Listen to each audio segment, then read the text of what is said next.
Maybe you're starting to explore a career as an appraiser and want to know if now is the right time to get started. Or you're measuring your career span in decades and want to find out more about the latest apps, technology, and resources that can make your life and work a bit easier. Get the answers and insight you need with Beyond the Numbers, a podcast from McKissock Learning. I'm Julie Mollendorp-Floyd, course and curriculum developer and instructor here at McKissock. Join me and an expert guest each week as we dive into the topics that matter most to appraisers, from industry and education news to marketing and other insights to help you run your business more effectively. If you'd like to stay at the forefront of appraisal news, boost your career, or just learn more about the profession, subscribe to Beyond the Numbers with McKissock Appraisal at Apple Podcasts, Spotify, or wherever you get your podcasts. Hope to see you there soon. Welcome to Beyond the Numbers with McKissock Appraisal. I'm your host, Julie Mollendorp-Floyd, instructor for McKissock Appraisal and Vice President of Regulatory Affairs for RSDS Appraisal Diversity. Today's guest is one of my appraiser mentors and good friends, Lisa Desmarais. Lisa is a certified residential appraiser in Colorado, and she's the current Vice President of Appraisal Issues for the Appraisal Foundation. I consider Lisa to be one of the great minds of our appraisal community, and I'm so glad she could be here with us today. Welcome, Lisa. Thanks for taking time out today. Thank you so much for having me, Julie. And you know that I appreciate your mind just as well, because both of us can have some pretty great USPAP conversations, not to mention criteria conversations since you're on the That AQB is right true. now. That is true. I am a current member of the Appraisal Qualifications Board. So one of Lisa's many duties is working with the two boards, the Appraisal Standards Board and the Appraisal Qualifications Board, on their current initiatives. And one of the big ones happening right now is the Appraisal Qualifications Board is doing what we call the Qualifications Reassessment Project. Is that how we're titling it? The Yeah, QRP? that's a good, okay. And we're looking at the criteria as it stands right now and assessing whether or not it meets the current needs of the appraisal profession. And should it be changed? If so, why and how? And I will say, this was the first task I was given on the Appraisal Qualifications Board, and it's a big one, right? It's huge. And Julie, yes, we did throw you into the fire because we know you can handle it. The AQB had been working prior to you coming on the board for over a year on preparing for this project. So getting the research together, kind of putting a work plan together on how to approach this massive project. And on day one, actually, before you even officially started, the AQB, the chair of the board, just threw you right in there and said, Julie, you'd be really good at helping getting this out the door. And so if you want to talk a little bit about that process. Yes, he sure did. Thank you, Chair Brad Swinney, for all you do. And thanks for throwing me into this project. But I will admit, it was a fabulous learning lesson on the criteria itself and how it started, how it has changed over the years, and what the current needs are. And, Lisa, we've shared some in-depth USPAP and criteria discussions. I know we both like to, I call it geeking out with the data, but we started out with three main components that are there in the current criteria. There's your education, whether it is your appraisal courses or your college education. There's your experience, and then there's your examination. So we're looking at the reassessment project based on those three. I call it like a three-legged stool. And do they still meet the needs of appraisers who are entering the profession? So tell me how we started when we got into phase one. What did we do? Well, so phase one involves reassessing the college related requirements. And we started all this, over a year ago, trying to Right? figure out what kind of data is available and understanding how you all got here. So by you, I mean the AQB over time. The AQB over time changes membership, who's ever member on that board. Every year, we have an application process and we often Right? a new person or two is appointed every single year because people are constantly rolling on and off. So because of that, you all wanted to, through this project, is not just explain what questions you were asking related to the college degree requirements, but how you got here and in what environment the AQB was existing in when they were making those decisions in the past. So I don't know if is a good Absolutely. okay. And I will say you as well as myself and my fellow AQB members um, that were on this project, you put together this, I call it kind of a primer of the criteria and how we got to where we are in the requirements. And it took it all the way back to I think when licensing started, right?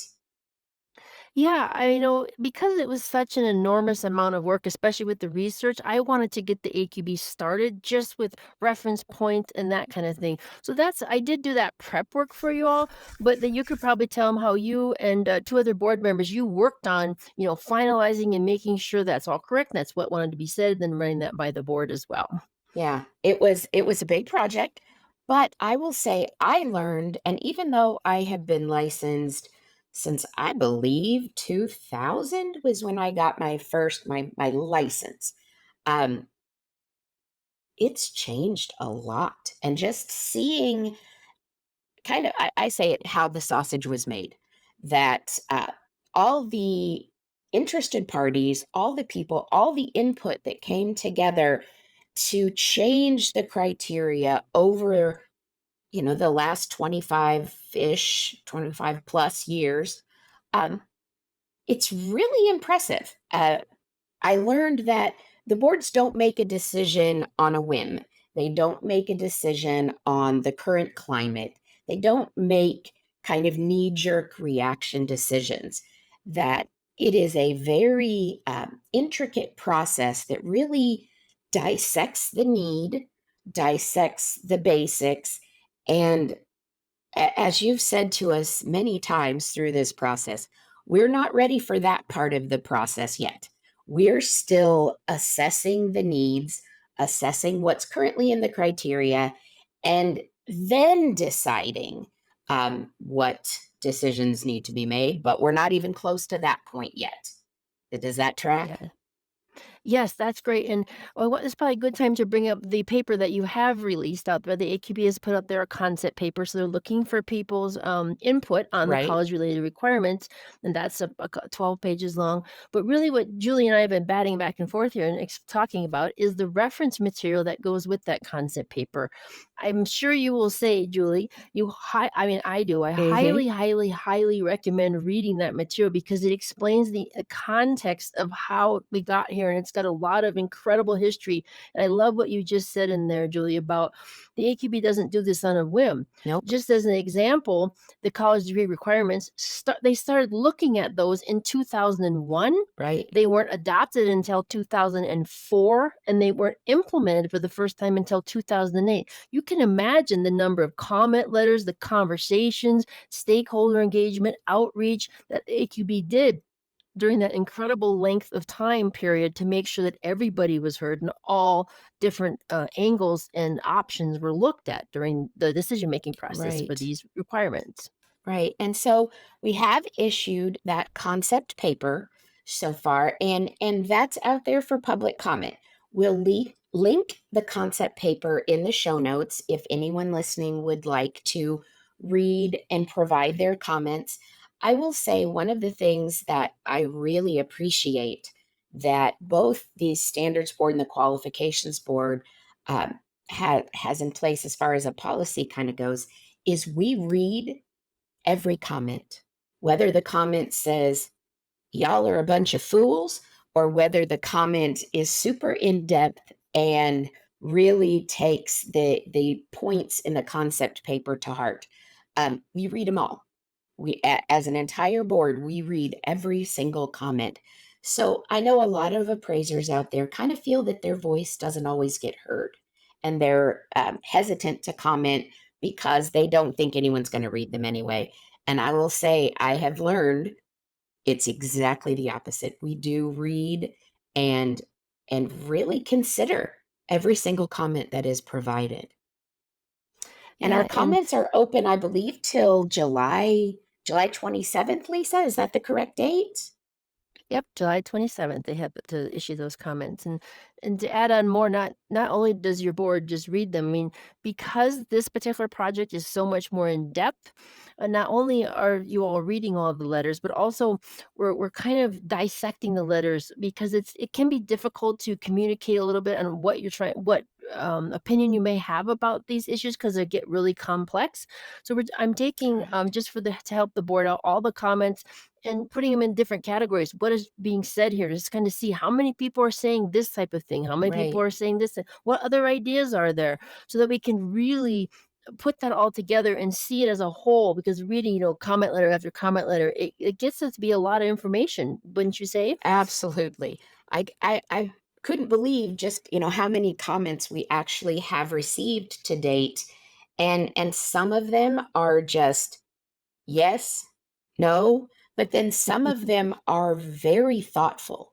And I do greatly appreciate people who have an opinion one way or the other and will share it with the board.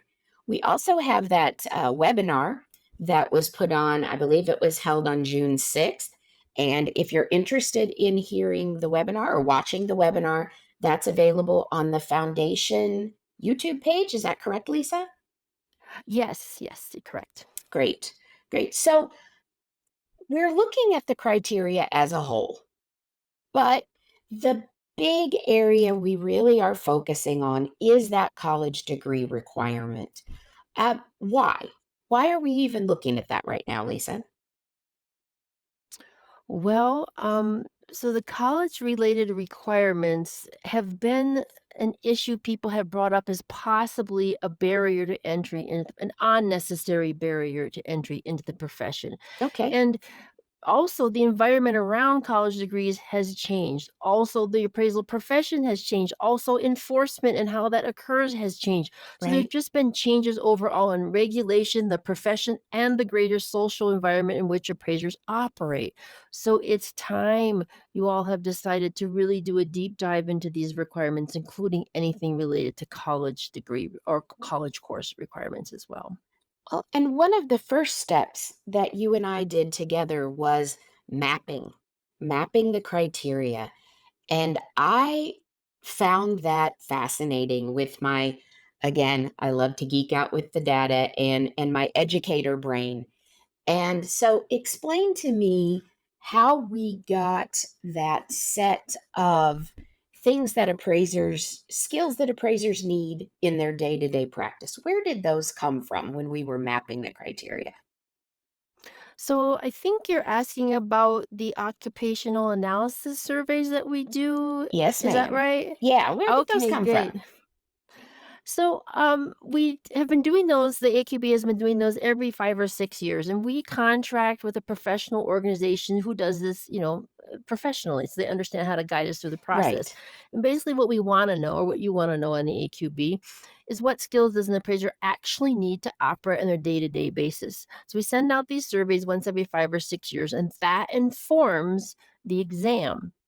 And then the exam informs what the education should be.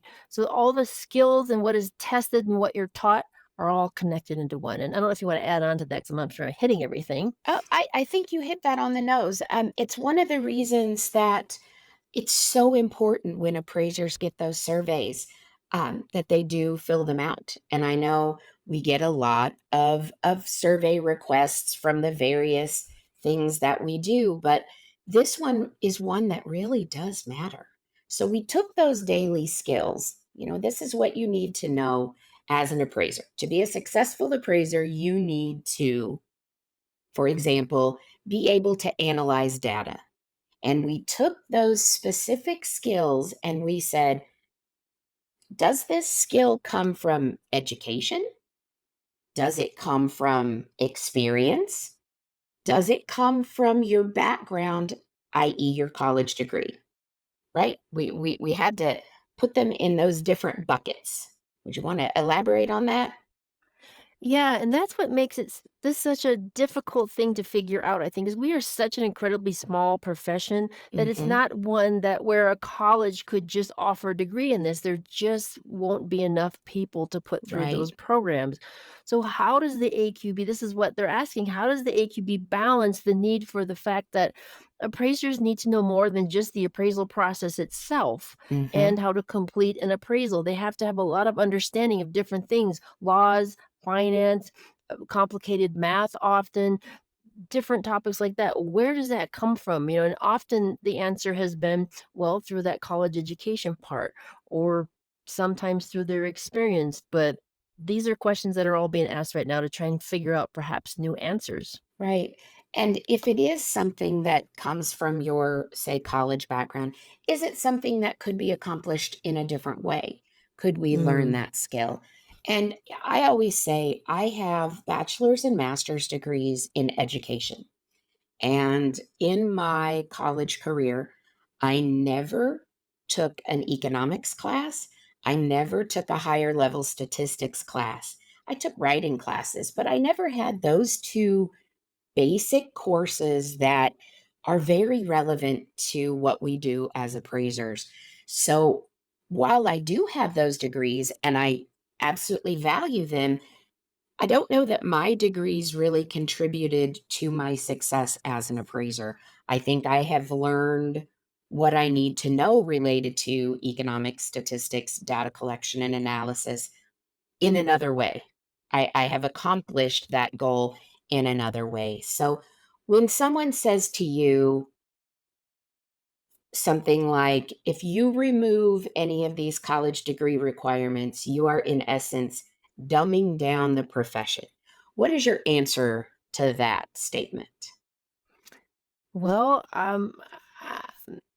I, I mean, the college degree requirements were there to solve a problem that was observed. Right, So really, I can't answer that directly because you alluded to this earlier in that what is the solution for today? right, Is the solution still college degree or college related courses requirements for like for example the certification requirement, or is there some other way we can gauge and see if people have the correct skills to enter into this profession such that they are capable of protecting the public trust? right. Because if you go back to that reference material, I'm gonna bounce over that for a minute.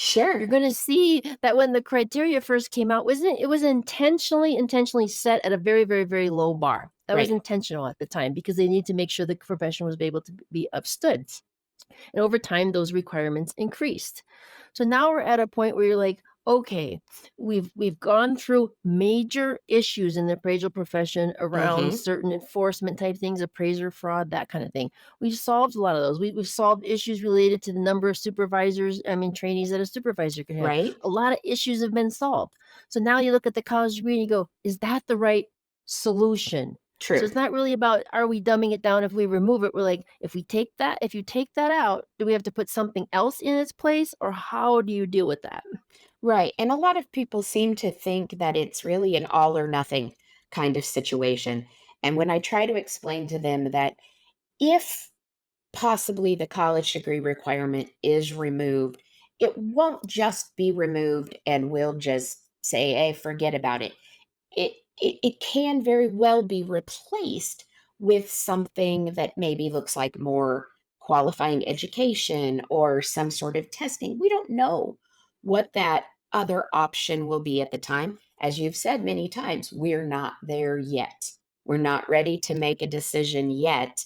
We're still in that information gathering phase, and that's so important.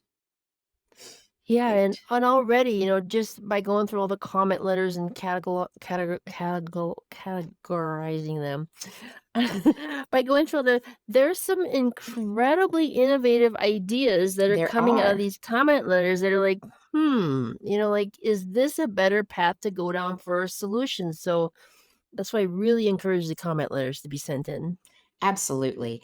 I mean, we can't stress that enough. We need the feedback from those in the profession, and our comment letters aren't coming just from appraisers. They're also coming from those users of appraisal services. And, the questions are there on, you know, does the license category still serve the purpose that it was intended for? And is there a path that you could follow that you could attain those credentials if you don't have that 4-year or 2-year relevant degree? I think we're Mhm. still in that information finding stage, but we're still begging for that feedback. Would you say? That's the important point is everybody wants to be involved in having a say, and Right. we are the foundation and its boards are the best at paying attention and hearing people. So yes, you want to have a say in this, and it's incredibly important. It's now is the time. Absolutely. Absolutely. Make your voice heard. Make your voice heard. And like I said, we will link the criteria or the comment paper or the white paper, I guess we would call it the concept paper. That's what we're calling it. Concept. In our show notes. So we will encourage all of our listeners, anyone out there, to give us your feedback. If you have a strong opinion one way or another, or if you don't, if you think the criteria is fine the way it is, let's hear from you. So I know this was a brief discussion. There is so much more we could dive into, Lisa, but we're keeping this one on a high level. Just what is the criteria reassessment project? How does it look? What stage are we in? And we're still, like I said, in that information gathering stage. We're getting close. We got about another month or so to get your feedback in.